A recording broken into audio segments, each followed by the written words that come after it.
Giardello missed. There's a right and a left by Downs. A left hook by Giardello and a right cross that missed.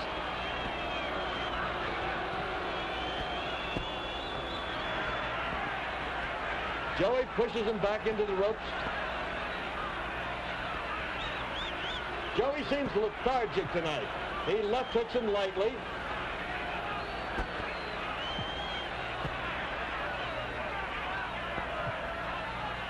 Misses a left hand. Misses another left jab.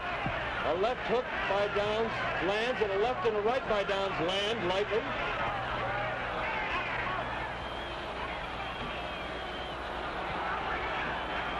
The fans are beginning to get on these boys because there's not that much action.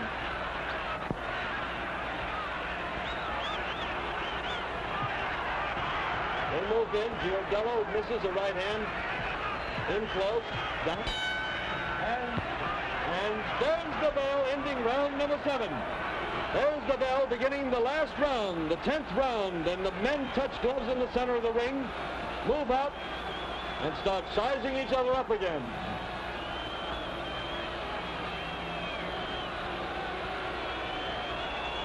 Could you call this a close fight? I suppose you could.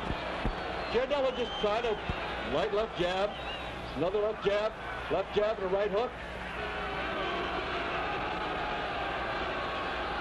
They're jabbing, moving around. Giardello starts a left hook and throws the right hand over the shoulder. What's happened here? Giardello just tripped. He tripped. Downs raised his hand. Evidently Giardello told him he tripped. He didn't even tell the referee. I don't know what's going on here. Giardello walks over. It seems that his right arm is hanging down to the side.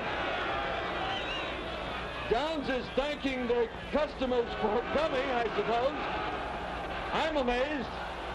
Downs is amazed, and I think 18,000 fans here are amazed and a little unhappy. Downs accepts the win, of course, very graciously.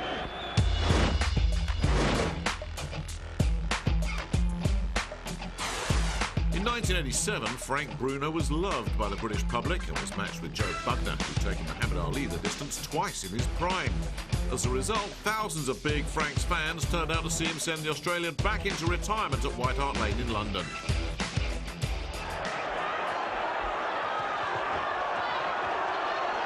Well, the old pacifist Bugner's not there anymore. They've G'd him up, and he's coming in with his head a bit dangerously too, Jim, isn't he? He's very dangerous with his head. I think Bugner's plan here, Reg, is to try to intimidate Bruno. Every bit of strain and pressure in this fight tonight is on Bruno's shoulders.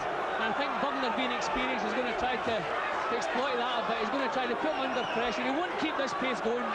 Bruno just wants to be nice and careful in the first round, slam some jabs into that big face of Bugner's, and just take his time. Don't take any chances, but Bugner's trying the old man trick at the moment.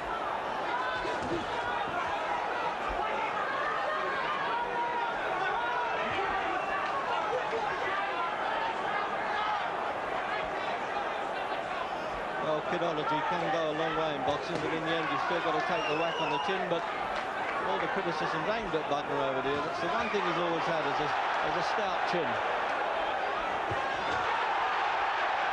Some good solid stuff coming in from Bruno. Now remember, he fought extremely well in the World Championship bid against Tim Witherspoon in the early part of the fight.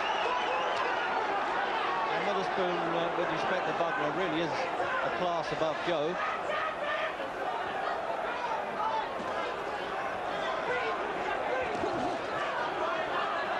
Bugner, of course, known for that gift of the left jab, but Bruno actually hits very powerfully with the pole of a left-hand punch. And I checked that with his opponents. They said it really does shatter you with the first few left-hand jabs he catches you with.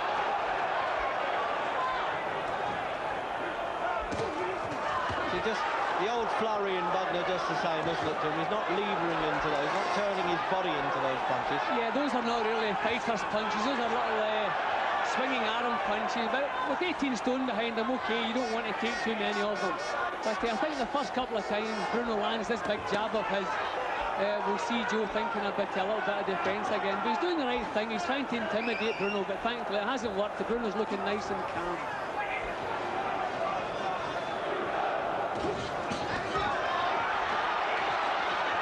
started off a better fight than I'd anticipated. I thought they might be kind of looking at each other for a while, but knowing how Bruno was so intent to just, well, unload a bit of nurtured hate, I suggest, with all the words that have been coming his way. In fairness to Bugner, a lot of it's been play acting. Well, it's generated a lot of money one way with television in Australia, Score and cable in America, and of course with ITV, and then £100 ringside. There's a big gate take, but they're putting up a good enough show, the big fellas. The fight the public wanted, and at least the tabloid press convinced them that they wanted it anyway. Well, we're getting the excitement we prayed for, Reg. Bruno is boxing very well. He's got Bugner under pressure now all the time, but steady pressure. He's not getting rattled. He's just keeping steady pressure on Bugner. And Bugner's jabs are still falling short. See, the thing with the Americans that he fought in Australia, they weren't really putting all that youthful pressure on him. They just went there to earn some money and not get involved too much, and we covered those fights. Well, the difference was, Reg, those were fighters slightly over the hill, but Bruno is still considering himself an up-and-coming fighter, a contender. He wants badly to win this fight. Bugner's recent opponents have had their shot and maybe just looking for a couple of quid here and there. He's 26, Bruno. Seems as though he's been around longer than that.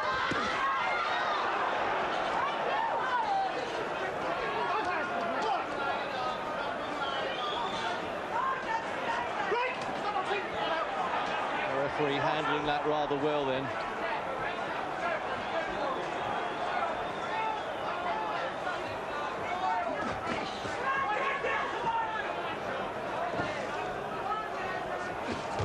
Oh, there's a good swipe there by Bruno. That right-hand punch, just natural strength he's got, Bruno. He doesn't have to really turn into